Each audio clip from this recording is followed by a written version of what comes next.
Magandang araw po sa lahat ng mga nakikinig. More power and more episodes po sa Pinoy Horror Radio Podcast, Just Call Me Yanni. Bago pong tigapakinig sa podcast at ngayon po ay magbabahagi ng kwento. Naging hobby ko na po na makinig sa podcast nyo while working kaya po naengganyo na rin po ako na mag-share ng unexplained experience namin ng mga classmates ko. Nangyari po ito noong August 2002. Saktong may school tour kami sa Baguio at sa teachers camp po kami nanuluyan. Natatandaan ko po noon na maulan nung dumating kami sa Baguio. Inasikaso naman kami agad ng mga staff at hinatid kami sa mga designated rooms na gagamitin namin. Ako, si Joy at si Aiza, hindi tunay na mga pangalan po, yung magkakasama sa room since kami naman yung close. Pagkapili namin ng mga beds namin, ako at si Aiza ay nagpunta sa restroom dahil kanina pa talaga kami nagpipigil ng ihi. Si Joy ay nagpaiwan sa room dahil napagod siya sa biyahe kung kaya't iniwan na namin maging ang aming mga gamit since meron namang magbabantay. Pagbalik namin sa room, nadatnan namin si Joy na nakaupo doon sa bed na napili ko na malapit sa bintana. Naninigarilyo siya kahit bawal naman talaga. Nakikinig pa nga siya ng music sa kanyang CD player. Paglapit namin, nakita namin na maputla siya at namumula ang mga mata. Halatang umiyak. Nagkatinginan kami ni Aiza at tinanong namin si Joy kung ano ang nangyari. Tinuro lamang po niya yung bed niya at ang sabi niya sa amin ay may tumabi daw sa kanya. Ipinagkibit balikat lang namin yun noong una, Sir Red, kasi hindi naman talaga kami mapapaniwalain sa mga ganon. Kahit si Joy nga hindi naman talaga naniniwala.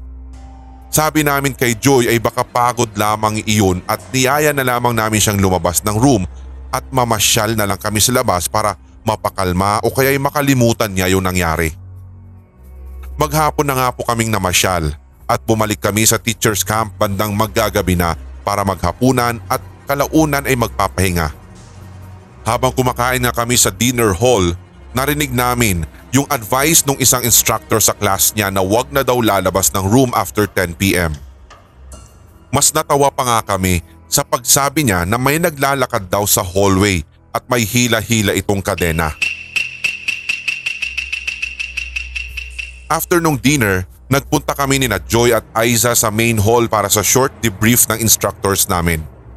Bandang 8:30 yata yun ng gabi nung pinabalik na kami sa mga rooms namin. Sabay-sabay na kaming gumamit ng restroom dahil naaalala namin yung nangyari nung umaga kay Joy.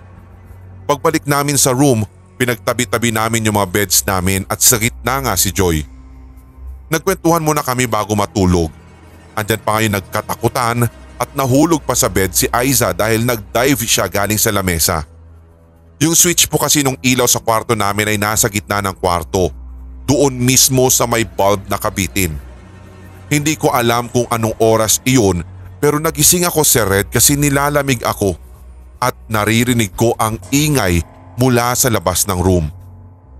Hindi naman po ganoon kalakas pero malinaw mong maririnig yung tunog ng parang nagkiklink, yung parang may nagtitimpla ng kape. Sa unay mahina lamang pero palakas na parang lumalapit. Doon na po ako kinabahan. Hihilahin ko na po sana yung kumot ko at magtatalokbong pero doon ko lamang naramdaman na wala palang nakakumot sa akin. Sir Red, hindi po ako matatakutin pero hindi ko tinangka na kunin yung kumot sa paanan ko. Hindi ko alam paano napunta yun doon. Hindi po ako malikot matulog at isama mo pa yung katotohanan na talagang natatandaan ko. Bago ako matulog ay binalot ko ang aking katawan ng kumot dahil malamig talaga. Sumiksik ako kina Joy at hindi ko alam nagising na din pala sila at nakikiramdam. Pati si Aiza ay nagising din dahil sa narinig na ingay. Nagsiksikan kaming tatlo at hindi namin alam kung paano kami nagkasya sa isang maliit na kumot. Wala na po kami pinagsabihan ng experience namin na iyon. Pero may mga narinig kami na similar na kwento nung naghihintay kami sa main hall at ito ay yung papauwi na kami sa Maynila. Kahit may katagalan na po nang mangyari ito sa amin, sa tuwing ginugunita ko ang katatakotang karanasan na ito, Pakiramdam ko ay kahapon lang nangyari ang lahat. Kinikilabutan pa rin ako kapag naaalala ko yun. Sindak.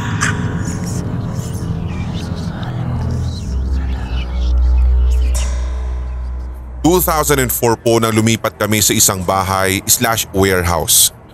Ginawa po naming patahian at printingan ng mga t-shirt yung warehouse at sa harap po nun ay matatagpuan ang bahay namin. Unahin na po natin yung isa sa mga naranasan ko. Nung first few years po namin na bagong lipat doon sa bahay, tuwing lunchtime sa labas ng warehouse kumakain po yung mga empleyado namin. Meron po kasing isang malaking table doon at doon po sila nagsasalo-salo.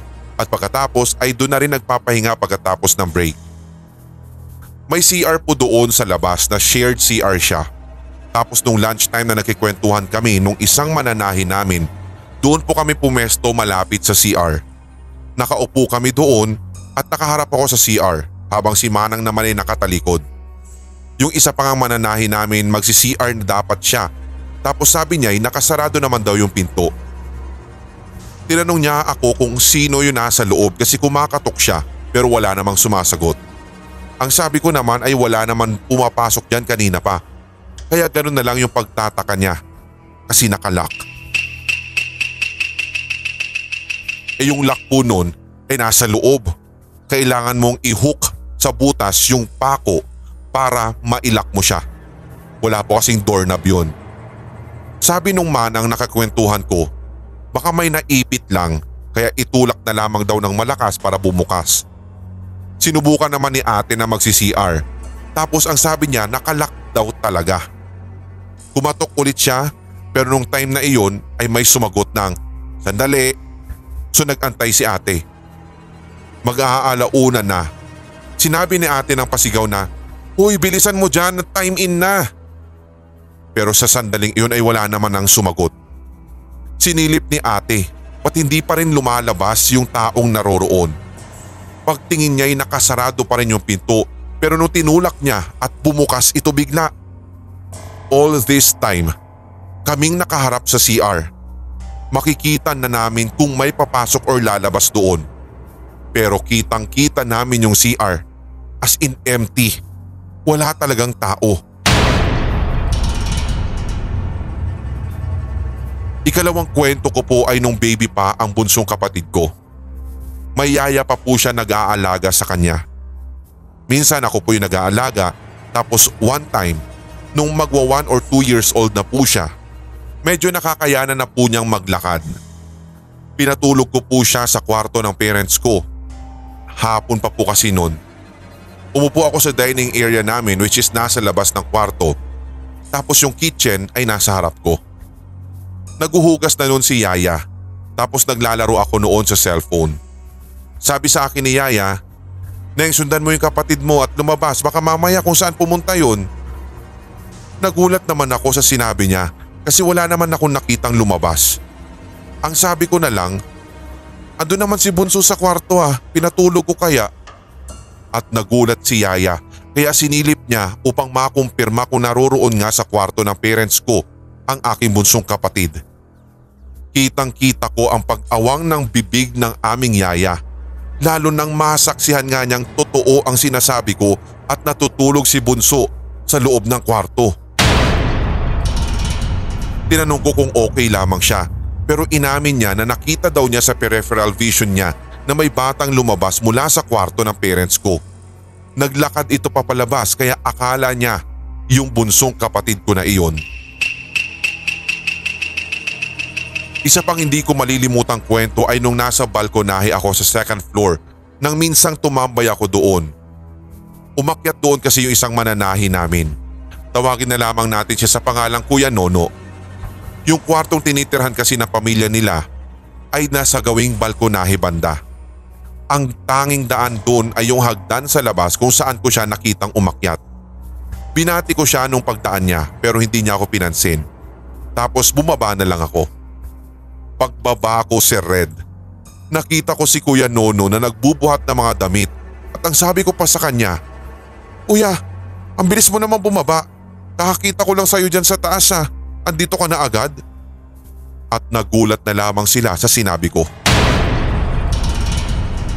Ang pinakahuling ibabahagi ko namang kwento ay itong recent lang na nangyari. Dahil nga po printingan at patahian yung likod ng bahay namin, hanggang alas 10 po ay may mga tao pa doon sa likod.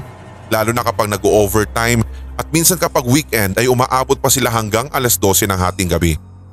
Ako na may natutulog na ng mga ganong oras dahil wala namang pasok kinabukasan. Nung first few years namin sa bahay na nilipatan po namin, minsan kapag alas 11 na ng gabi, may naririnig pa po ako nagtatahi. Minsan naman po ay parang may nag-iimprinta ng damit kasi yung table guide namin ay bakal. Yung screen guide naman namin ay bakal din. Minsan may naririnig po talaga kung bumabangga na bakal din doon. Yung tunog po niya ay parang dalawang barya na nagbabanggaan pero mas malakas. Minsan naman ay parang may naglilinis ng screen.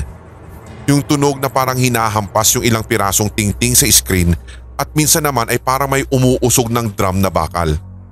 Maririnig mo talaga yung pagkiskis ng bakal sa sahig. Minsan naman po ay may maririnig ako nagsasalita. Kaya madalas pinipilit ko na talagang matulog bago pumatak ang alas 11 ng gabi.